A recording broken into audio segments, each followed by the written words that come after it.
दिलचस्प पौराणिक कथा में आज हम जानेंगे क्यों पिया श्री कृष्ण ने राधा के पैरों का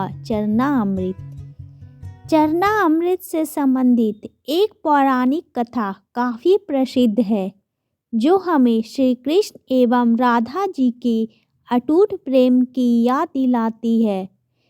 कहते हैं कि एक बार नंदलाल काफ़ी बीमार पड़ गए। कोई दवा या जड़ी बूटी उन पर बेअसर साबित हो रही थी। तभी श्री कृष्ण ने स्वयं ही गोपियों से एक ऐसा उपाय करने को कहा जिसे सुन गोपियां दुविधा में पड़ गईं। दरअसल श्री कृष्ण ने गोपियों से उन्हें चरणामृत पिलाने को कहा। उनका मानना था कि उनके परम भक्त या फिर जो उनसे अति प्रेम करता है तथा उनकी चिंता करता है, यदि उसके पाँव को धोने के लिए इस्तेमाल हुए जल को वे ग्रहण कर लें तो वे निश्चित ही ठीक हो जाएंगे। लेकिन दूसरी ओर गोपियाँ और भी चिंता में पड़ गई। श्री कृष्ण उन सभी गोपियों के लिए बेहद महत्वपूर्ण थे। वे सभी उनकी परम भक्त थीं, लेकिन उन्हें इस उपाय के निष्फल होने की चिंता सता रही थी। उनके मन में बार बार यह आ रहा था कि यदि उनमें से किसी एक गोपी ने अपने पाँव के इस्तेमाल से चरणामृत बना लिया और श्री कृष्ण को पीने के लिए दिया तो वह परम भक्त का कार्य तो कर देंगी, परंतु किन्हीं कारणों से कान्हा ठीक ना हुए तो उसे नरक भोगना पड़ेगा।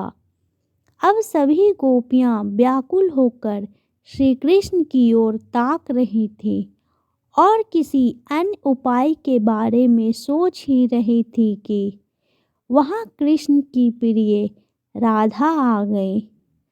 अपने कृष्ण को इस हालत में देख के राधा के तो जैसे प्राण ही निकल गए हों।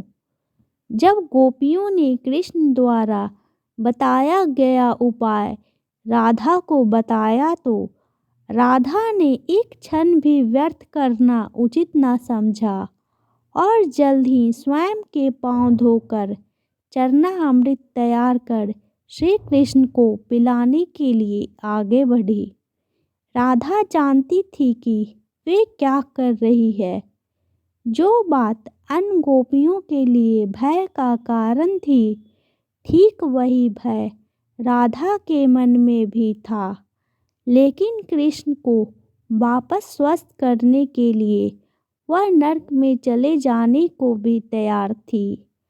आखिरकार कान्हा ने चरणामृत ग्रहण किया और देखते ही देखते वे ठीक हो गए, क्योंकि वह राधा ही थी जिनके प्यार एवं सच्ची निष्ठा से कृष्ण जी तुरंत स्वस्थ हो गए और अपने कृष्ण को निरोग देखने के लिए राधा जी ने एक बार भी स्वयं के भविष्य की चिंता ना की और वही किया जो उनका धर्म था।